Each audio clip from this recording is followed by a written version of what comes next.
เมย์ก็จากไปอีฟอก็เอาเมย์ใหม่ก็เลยทิ้งน้องอยู่น้ำพอเท่าก็เลยน้องกลับคืนพอตู่อยู่น้ำพอตู่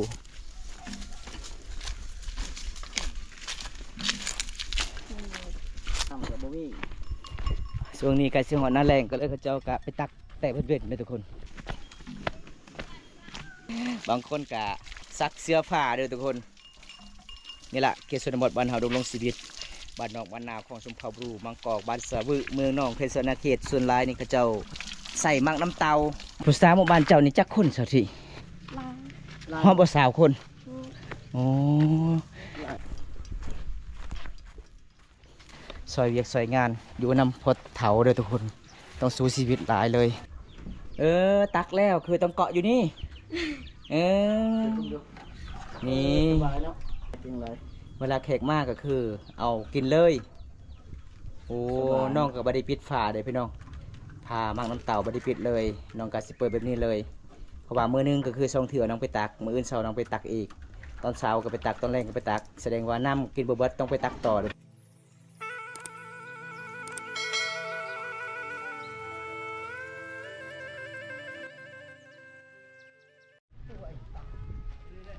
สบายดีสักทีไปไซนี่นะตักน้ำไปตักผู้เดียวบ่อ๋อบ่มีคู่บ่น้อง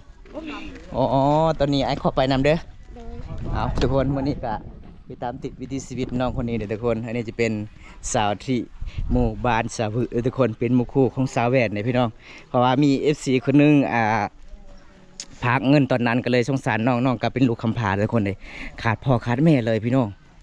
อันนี้ก็คือน้องก็อยู่นำพอเท่าเนาะเจ้าเนาะมากน้ำเต่าบ่อยู่หันเจ้าบ่มีกุตุกอ๋อเพราะว่าช่วงนี้อากาศมันร้อนก็เลยตักมากน้ำเต่าเนาะมันเย็นหลายเด้อทุกคนพี่น้องสาวลาวนี่ยามแรงนี่เขาเจ้าก็ดำรงชีวิตนี่คนสู่ชีวิตดีทุกคนเลย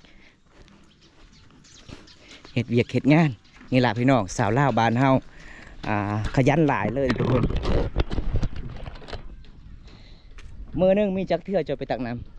ำ2 เทื่อโอ้ตักนี่แล้วก็คือนึ่งข่าวเลยหลังจากนึ่งข่าวเป่าไผ่ฝ่าฟืนก็คืออาบน้ำอ๋อเป็นจะได้นำสร้างหมู่บ้านของน้องช่วงนี้ยังออกหลายอยู่บ่ยังลายอยู่เนาะอ๋อขันทาโบราณเด้จะเห็นได้วันนี้คอยสิปั๊บไม้เด้เอาไปเบิ่งน้องผู้ตักน้ำทุกคนเพราะว่าใกล้สิฮอดหน้าแรงๆนี่ก็นำมันกะออกบ่หลายพี่น้องเอ้ยหมู่บ้านอยู่กับตีนภูเขาหรือว่าหุบเขาเขตชนบทหมู่บ้านสะวึเมืองนองเพชรนาเขตทุกคนอันนี้แม่งเขาเจ้ากสิเฮ็ดห้องน้ำได้โครงการกสิสวยเรือบ้านเฮาทุกคนเลยกะดีใจน้ำหลายพี่น้องบ้านเฮากะอยู่ตามภูเขาก็มีห้องน้ำใส่ก็สะดวกสบายปกติบ้านเฮากะเวลาไปถ่ายก็ต้องเข้าป่าเข้าดงเลยทุกคน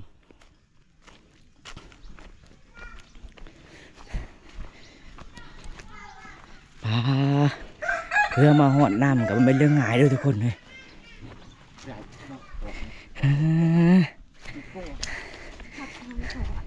ฮอนหลายเนาะแล้วเราว่าจะทางง่ายบ่แล้วโอ้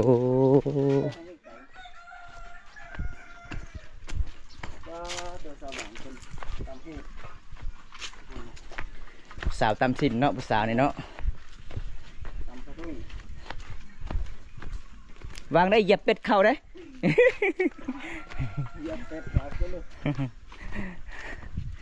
โอ้ยน้องคนนี้กะ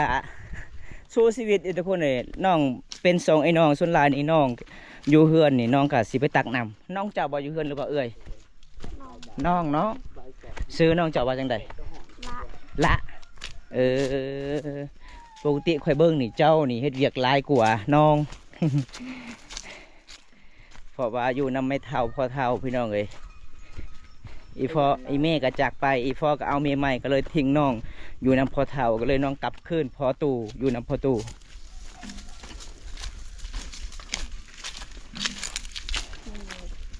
หลายคนเนาะเพื่อสิหอดมอนน้ำทุกคนเลยอ๋อสาวบาทเต็มเลยเนาะน้ำกับบ่มีช่วงนี้ใกล้สิหอดหน้าแรงก็เลยเขาเจ้ากะไปตักแต่เพื่อนๆทุกคน อ๋อคอยอันนี้คันเฮาบ่เคยไปมันก็สิเมื่อยหลายเด้อทุกคนเอ้ยเป็นสันเป็นโนนอีก 2-3 ปีมันก็สิหักแล้วเด้อทุกคนสะพานนี่พี่น้องสะพานมันเก่าแล้วผู้สาวบ่อืมบ้านสวนเด้อเล่นบ่ได้เอาอันนี้ก็คือฮอดบ่อนน้ำเลยเด้อทุกคนฮอดน้ำเลยทุกคนเลย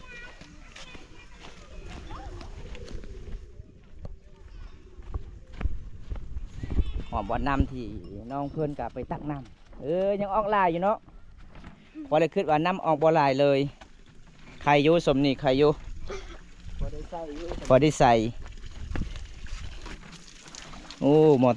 เมียเท้านี่ตักน้ำไปพร้อมอาบน้ำไปพร้อมได้มือเฮือนมือสายนี่ทรงเสือเปียกเบิดพอดีฮอดเฮือนเฮาสานแห้งเลย บางคนกะซักเสื้อผ้าเด้อทุกคนนี่แหละเขตชนบทบ้านเฮาดำรงชีวิตบ้านนอกบ้านนาของสมภาวรูบางกอกบ้านสะวึเมืองนองเขตสนาเขตส่วนหลายนี่เขาเจ้าใส่มักน้ำเตาไม้คานเขตนี้มันแปลกกับไม้คานทางบ้านเก่งกระหลังทุกคนทางนั้นไม้คานจะเป็นกงทางนี้จะเป็นสื่อเลยทุกคนบริกรเทคนิคเนาะทางนั้นส่วนแรกเขาจะใส่ไม้อ่อนเลยไม้อ่อนๆเลย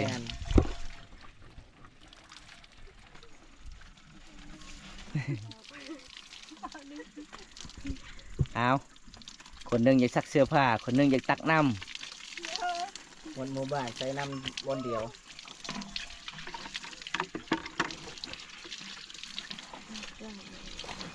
หัวยังเนาะเอ้ยเอ้ายังมากลับอีกผู้นี่ กลับคืนอีกแล้ว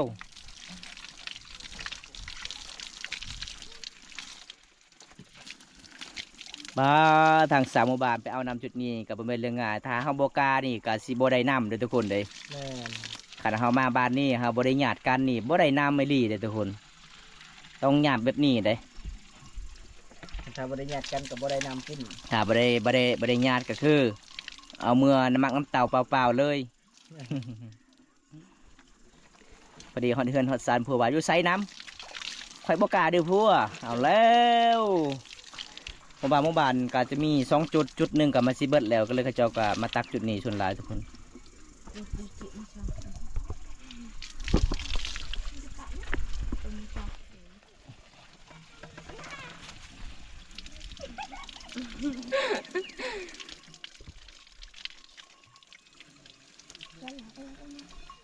แล้วเนาะเสาเทจุดตักเนาะมาสิเต็มเลยเด้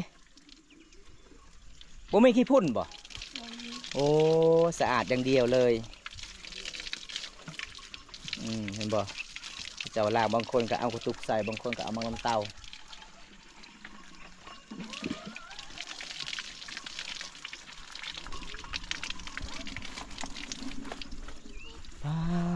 เดี๋ยวผมตากับสเก็ตให้เดินบนทุกคนนี่พี่น้องนี่น้ำทุกคนเลย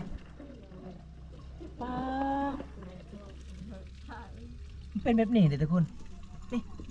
มันออกแต่พุ่นเลยทุกคนเลยมันย่อยบ่หลายเลยทุกคนเห็นบ่ก็เลยชาวบ้านกับเขาเจ้ากับมาตักจุดนี้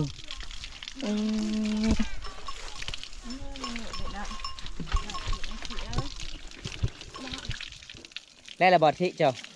ยังสามหน่วยเอาผู้สาวมาอีกผู้สาวนั้นรอท่าคิวเลยเพิ่นว่าคิวข่อยยังบ่ฮอดถ้าฮอดคิวข่อยก็สิลงตักคือกัน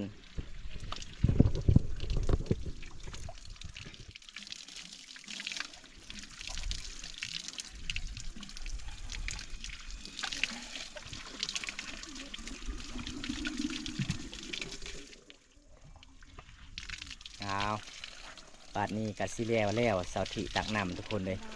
วันนี้กะได้พ่อน้องอยู่หมู่บ้านก็เลยตามติดวิธีชีวิตน้องไปตักน้ำน้องลงชีวิต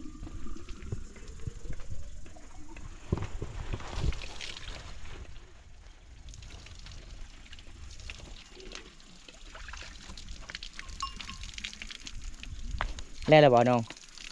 โอ้แสดงว่าไม้คานของน้องนี่จะเป็นแกนไม้ขยูงทุกคนพระเจ้าก็เก็บไว้เมื่อสารเห็ดไม้คานหาบน้ บางคนบ่มีแกนไม่แกนขยุงก็เอาไม่บงก็ได้ทุกคน โอ้ไว้ที่เราจะสิตักน้ วาอยู่ใครอยู่ช่วงนี้ใครอยู่ ำแม่น ขันฮอดเดือน4เดือน5แล้วเลย น้ำเพื่อได้แต่คนแล้วแยกกันแบบนี้บ่ได้แยกกันกับบ่มีน้ำสิกิน เอา บ้านนี้ส่วนหลายใส่น้ำลำบากเนี่ยบ่ตาเนาะ แม่นหลังจากเต็มแล้วน้องก็สิใช้ตื่มต่อเด้อทุกคน แม่น พี่น้องเอ้ยนี่ให้มันเต็มตรีฮอดกลางทางมันก็เหี่ยเบิด เอาสูตรสาวลาววิธีการตักน้ำเด้อทุกคนมือเหือนมือสานสู้ให้ครอบครัวกิน อันนี้เป็นน้ำสางของสาวหมู่บ้านใส่เอาหมักน้ำเต้าใส่ถ้าเอาใจไปน้ำกระแสบอีหลีเด้อทุกคนเอ้ยเอามื้อนี้ก็อัปเดตให้ FC นะครับชมน้ำกันล่ะไปกลับบ้านประมาณจักโลเสาร์ที่2 โลป้าเอาบ่ต้องจะลองเบิ่งประมาณแม่นบ่2 โลบ่แต่น้องถนัดมันเบาเด้ คันไล่ตั้งแต่มันเต้าโลด ประมาณ10 โล 12 โลนี่แหละ ประมาณนั้นแหละ แต่น้องมันสิ้นแล้วเกี่ยวกับการหาบน้ำก็เลยน้องว่าบ่ได้หนักปานใดเด้อทุกคนนี่วิถีชีวิตน้องเสาร์ที่คนงามเป็นลูกคำผาเลยขาดอีพ่ออีแม่ตั้งแต่น้อยๆเลยอยู่นำไม่เท่าพ่อเท่าพ่อก็เท่าแล้วทุกคนพ่อเท่าของเพิ่นได้อยู่นำลุงพี่น้องเลยเอาเบิ่งเส้นทางน้องกลับมันไม่เรื่องง่ายๆเลยหมู่บ้านนี้น้องชีวิตโอ้ย อ๋อเป็นยังมันดำ โอ้ ตื่นเด้ เบิ่งคอยนี่ทุกคน ใจ สูงขนาดเลย ตัวทางได้ อ่า ลง ตรวจ คนในเมืองนี่ตักน้ำคือเสาทิศนี่บ่ไหวเลยเสาทิศเอ้ยเจ้าเก่งขนาดเลยขนาดบำตาบ่ได้ห้ามยังก็คือโอ้ยใจสิขาดแล้ว ยางบ่ไหวเลย แม่นฐานักบอกอายเดี๋ยวอายสิซื้ออายสิหาบซอย เปลี่ยนได้ฐานักหนักบ่บ่หนักเลย โอ้นะ โอ้ โอ้เลย แสดงว่าเจ้าแข็งแรงเลยเนาะ อายุจักปีเจ้าเชอสถิ17 ปีโอ้17 ปียังแจ๋วเด้อ เพื่อสิฮอดหมู่บ้านเบิ่งทุกคนเส้นทางน้องกลับบ้านมื้อเฮือนมื้อสาน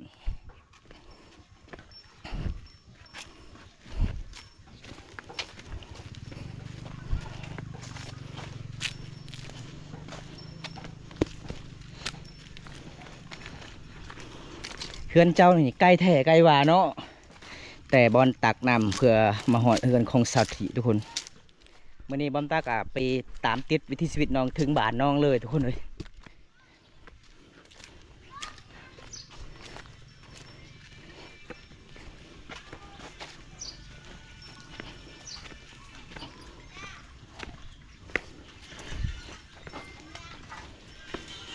แพ่น่ะผู้สาวบ่โอ้สาวงามเนาะ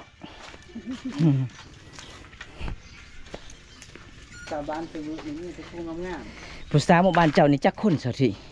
ๆ ฮอดบ่สาวคนอ๋อบางคนก็มีแฟนเนาะบางคนก็โสดโอ้ผู้สาวแนมเบิงตลอดอีก โเนาะ ใส่ใจได้แต่แนมและบัดนี้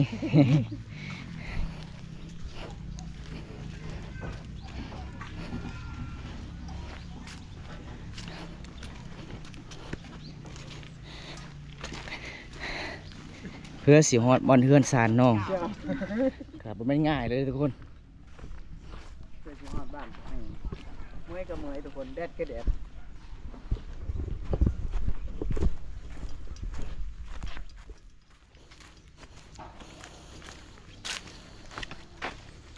กลับไปกลับมาก็ตกประมาณ40 นาทีเด้ แม่ เฮายางเอา อันนี้เป็นน้ำมาดาลทุกคนมันพังแล้ว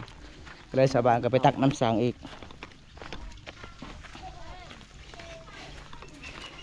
เฮือนเข้าเจ้าบางคนมีเฮือนหน่อยก็มี อันนี้ก็คือสำหรับเข้าเจ้ากะสิมาปาดไม้กระแตะกะสิแอมเฮือนสารหรือว่าสิปูเฮือนสารได้ทุกคน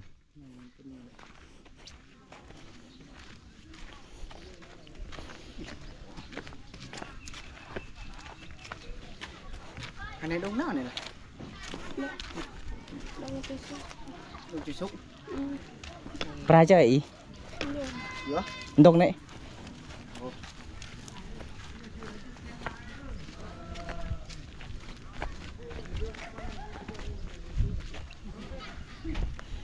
พอเพื่อมาฮอดเฮือนน้อง ตัวแห้ง ยอดหลายเลย อีกบ่โดนใกล้สิหอดแล้วเนาะ สุดยอดหลายเลยสวัสดีเอ้ยวิถีชีวิตเจ้านี่ดำรงชีวิตยามฤดูอากาศร้อนหลายคันบ่ตักก็บ่มีน้ำกินเด้อทุกคน ว่าในละไร ก็เลยน้องก็ซอยเวียกซอยงานอยู่นำพดเถาเด้อทุกคนต้องสู้ชีวิตหลายเลย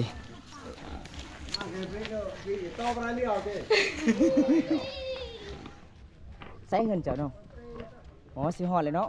ใกล้สิหอดแล้วบัด โอ้เอาอิหยัง พวก ฮ้อนบ่เออ ไปว่าพวก คันสิมีกรุ๊ปน้องก็น่าสบายเนาะมันเย็นอยู่เนาะอันนี้น้องก็บ่มีกรุ๊ปบ่มีเงินจักซื้อเด้อทุกคนเลยเอาไปเบิ่งวิถีชีวิตน้องฮอดเฮือนฮอดศาลเลยทุกคนอันนี้เป็นเฮือนน้องโอ้ไข่ทุกน้องน้องมีเฮือน ใส่ดี แป้นใหญ่ๆอยู่ขึ้นได้บ่ ได้ เอาวึบโอ้ เป็นหลาย ไปทุกคนไปเบิ่งมือเพื่อน3 วัน2น้องก่อนอ๋ออันนี้เป็นเข่าเด้บ่เจ้าเก็บมาเจ้าไปนอนอยู่ใส่กลางคืนอยู่นี่บ่เออจะไปได้นอนแล้วอยู่เฮือนซาเวนโอ้อันนี้ห้องนอนน้องทุกคน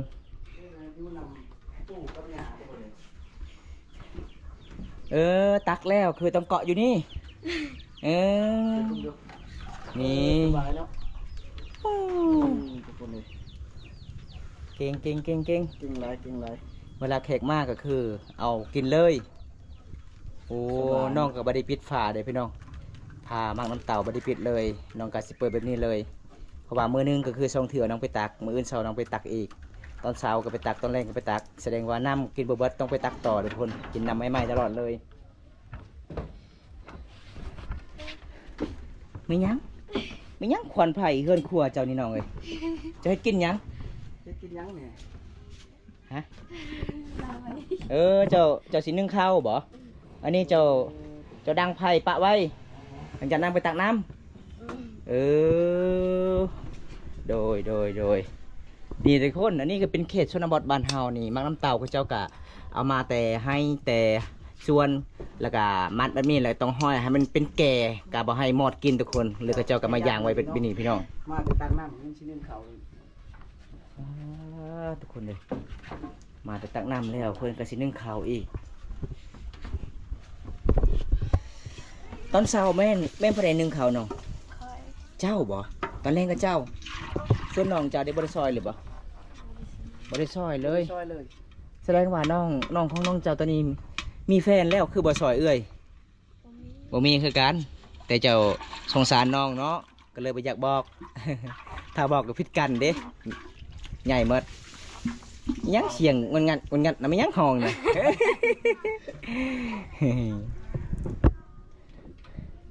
น้องบ่มีพ่อแม่เลยทุกคนเลยอีพ่อมีอยู่อีพ่อเอาเมียใหม่ก็เลยอีพ่อกับทิ้งปะไว้น้ำปูน้ำยาพี่น้องน้องก็เลยใช้ชีวิตตามลำพังแบบนี้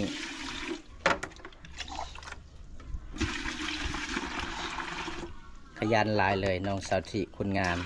แม่ ต้องมันเป็นแบบนี้เนาะใส่น้ำมันเป็นเสมอเนาะถ้าบ่เสมอคือว่าเฮาตักเวลาเฮานึ่งเขาวมันก็บ่ขัดปานใดมันโมเหนียว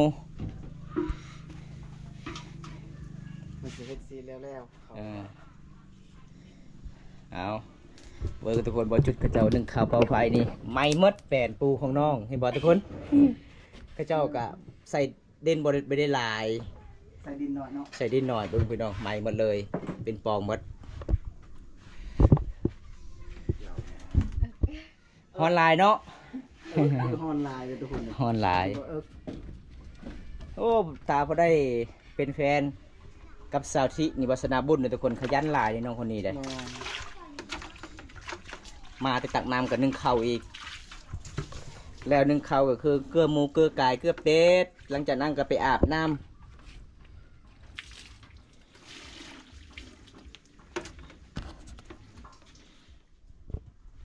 โอ้ปะอยู่นี่บ่โอ้เขายังอยู่สถิเขาให้บ่ เขาให้ เขาให้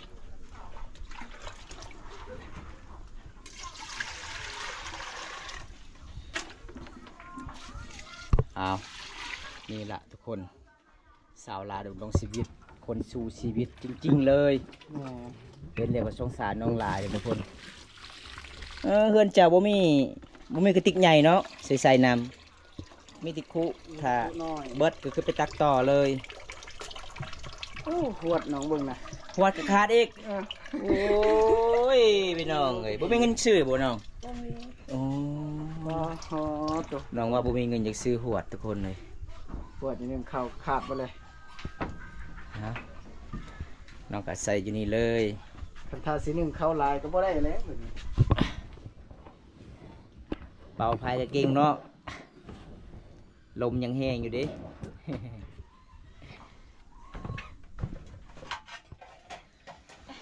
บ่ได้กลัว หลังจากนาทีจึงสุกเขาเจ้า ประมาณ2 นาที 2 นาที3 นาทีสุกเลยบ่ ว้า ป้า ไหวนี่เนาะ ไหวขนาดเลยเจ้าใช้พื้นยังคือมันสุกไหวน้องฮะ ใช้ยังบง โอ้ฟืนยังบงเจ้านี่ลุกขนาดเนาะ น้องว่า2 นาที3 นาทีจึงสุกเลยทุกคนเลยมื้อนี้ก็บ่มีหยังหลายสิพา FC ดีครับชมคลิปนี้ แต่ต้นจนจบก็ขอให้อยู่ดีมีแห้งขอให้ร่ำให้รวย พี่น้องเฮาในประเทศและต่างประเทศอัปเดตวิถีชีวิตสาวลาวก็จบเพียงเท่านี้ก่อนพี่น้องเอ้ยเพราะว่าอากาศมันร้อนหลายเพราะว่าน้องก็เป็นลูกคำผาทุกคนเลยอยู่นำปูนำหญ้าพี่น้อง แต่น้อยๆนำลงชีวิตต้องสู้ชีวิตคันบ่เฮ็ดก็บ่มีกินเนาะสาวทิเนาะมื้อนี้ขอขอบใจหลายเด้อที่พาอ้ายได้รับชมวิถีชีวิตน้องโอกาสหน้ามีเวลาว่างอ้ายก็มาเยี่ยมมายามกันใหม่เด้อน้องเด้อบ๊ายบายสิเนี่ยบ๊ายบายไปกันเด้อทุกคน